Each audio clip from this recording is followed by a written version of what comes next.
Last night's episode of Monday Night Raw focused on the LWO and the Judgment Day with a hint of Liv Morgan. Let's break it down segment by segment, emoji by emoji. You're watching Allison Analysis. Let's kick things off with Liv Morgan in the ring, very swiftly followed by Dirty Dominic Mysterio, and she told Dom, hey, I want to take everything from Rhea, including you. Finn Balor then came out, and of course that's quite interesting because as we know, well, Finn Balor's been seen backstage with Liv Morgan himself.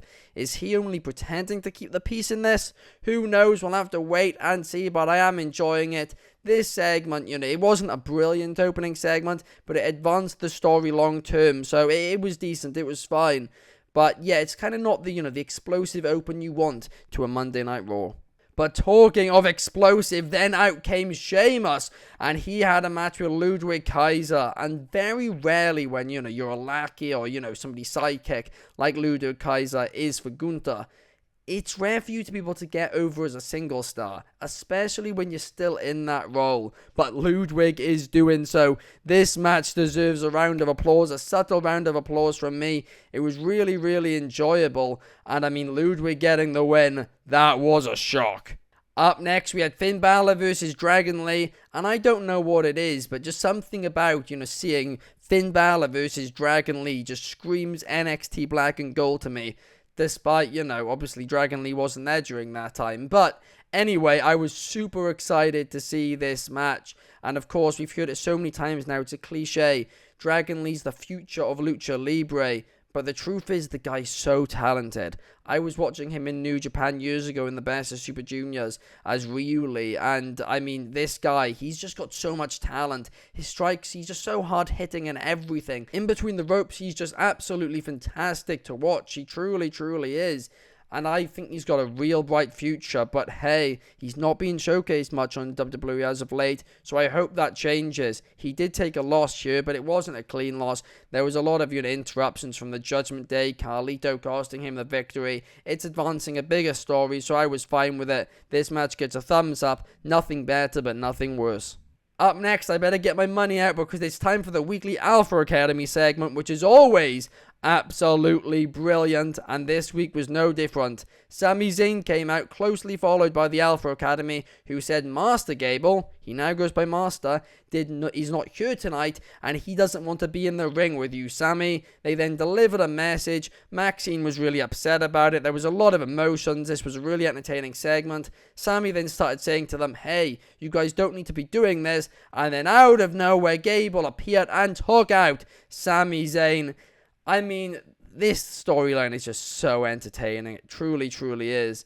If you told me after WrestleMania that we'd be able to carry out, prolong this Gable versus Sami Zayn storyline for so long and keep it feeling interesting, I wouldn't have believed you. But they've done that. I mean, this storyline could easily go on to SummerSlam at this point, and I'd have no complaints about that at all. Up next, we had Bron Breakker versus Ricochet, and unfortunately, Bron still has that absolutely awful theme. It belongs in the trash, no doubt about it, but the match itself, it was a lot of fun. I was expecting this to be a flat-out squash, and hey, I probably wouldn't have complained if it was, but instead, I think this lasted about 5 minutes or so, and it made Bron Breakker look great, but Ricochet put on, a really, really great losing effort, despite the fact that, he was injured, of course, heading into the match.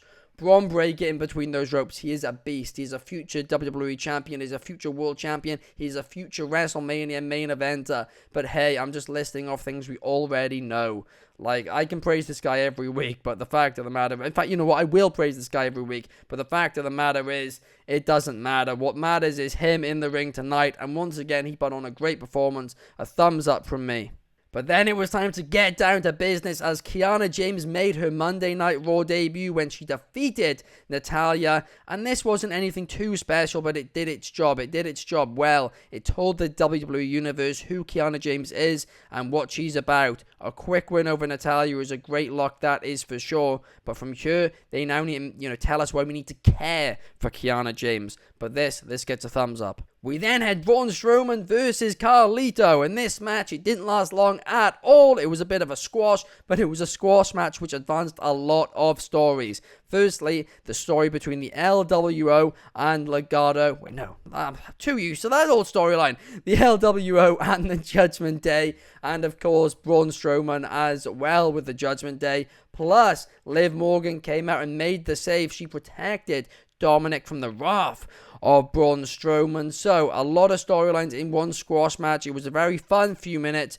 And yeah, I'm not going to complain when stories are being advanced in a fun way, even if it is a squash. So hey, I'm actually going to give this a subtle round of applause, because it didn't just feel like, your same old squash. It advanced stories too. Bianca Belair and Jade Cargill defended the Women's Tag Team Championships against Zoe Stark and Shayna Baszler, and honestly, I didn't care for this, and that shocks me because I'm a fan of both teams.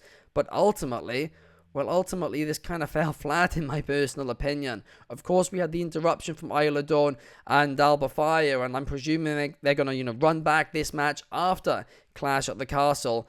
But even still, they've been really building Zoe Stark and Shayna Baszler for a championship opportunity for quite some time now. So for them to, just throw it away like this didn't make sense, to me at all. I feel like it was kind of lazy booking, dare I say. They could have gotten to Isle of Fire and Alba Dawn versus the tag team champions in maybe a better way. Hey, maybe you could have even done Zoe Stark or Shayna getting injured because of Sonya Deville or something like that, and that could have been the story. So overall, I didn't care for this. But up next, I hope you have your yeet chants ready. Yeet! Because Jey Uso was out. He came out from the crowd and he said that he wants to be Mr. Money in the Bank. Money in the Bank is over a month away, but they're beginning the build now, and I have no issue with that at all. A thumbs up from me. Then Karrion Kross's attempt to split up the New Day continued as the AOP defeated the New Day, because Karrion Kross distracted, I should say, Kofi Kingston. And Xavier Woods, well, he didn't seem too happy, but when he checks the tape, will it be enough for Xavier to be like, hey, I want to end this decade-long friendship, or is this just a bump in the road for the New Day? Let's wait and see, but this story, it gets a thumbs up from me. Then in the main event, we had Damian Priest, the World Heavyweight Champion, against a former World Heavyweight Champion, Rey Mysterio, and this was a fun main event. The entire story of this night was LWO versus the Judgment Day, and it went right all the way to the main event, and ultimately Damian Priest got the win, and partly that was because of the amount of distractions on the outside. It was chaotic, but Monday Night Raw is always fun when it is chaotic, so thumbs up from me for the main event. But after the main event, well, Drew McIntyre took out Damian Priest, of course, ahead of their Clash at the Castle match. But here's my issue. Other than the main event, there was no build last night for Drew McIntyre versus Damian Priest. There was barely any build last week. That was more, about Gunther and all of that. It just kind of feels like the World Championships on Raw right now is a bit of an afterthought, both the men and the women's. There's just no challenger established for Liv Morgan. Of course, we had Lyra Valkyria somewhat, but now she's going into something with Damage Control. The main event, scene feels like an afterthought, and you should not be saying that. We truly shouldn't be. Clash at the Castle is a week from Saturday. You have a pay-per-view to sell, or some Peacock subscriptions to sell. Whatever it is, you still have tickets to sell. Drew McIntyre, Damian Priest, you're not building it well enough. That's the fact, and it really, really annoys me. And the reason, obviously, they're not doing promo segments is because they're both heels, and they don't know who the crowd's going to cheer for. In Scotland, they know who the crowd's going to cheer for, but in America, they don't. And I had an issue when they announced this match, and everyone was like, oh, well, they're turning Damian Priest's face, it'll be fine, it'll make sense. Well, look, we're a week away from it, and it's not making sense. They're building it just awfully. It's so lazy. Both World Championships. The main event scene is meant to be the most important part of Monday Night Raw, of any wrestling show, and the fact is last night it wasn't. Really, really lazy. McIntyre took out Priest at the end of the night. Priest then took out McIntyre. That was fine, but that's not enough to sell a pay-per-view when, the pay-per-view event happens a week from Saturday. I'm just going to say it, this was a steaming pile of dump. But hey, ignoring the main event scene for this episode of Raw, it was an episode which did tell a story from start to finish, and that was the LWO versus the Judgment Day. And also, it was just really entertaining and easy to watch from start to finish too. We saw the debut of Kiana James. Braun Breaker continue to establish himself as a threat in the Raw men's division. And yeah, I'm excited to watch next week. So the show did do its job. It was enjoyable. It's going to get a thumbs up from me. But the main event scene build, that really does harm it from getting a higher score here. But hey, what do you think? Am I overreacting? Let me know down in the comments below. As always, I'll be reading them all, and I will be back on Thursday to talk a little bit of AEW Dynamite. See you guys then. I hope you have a great week. Peace!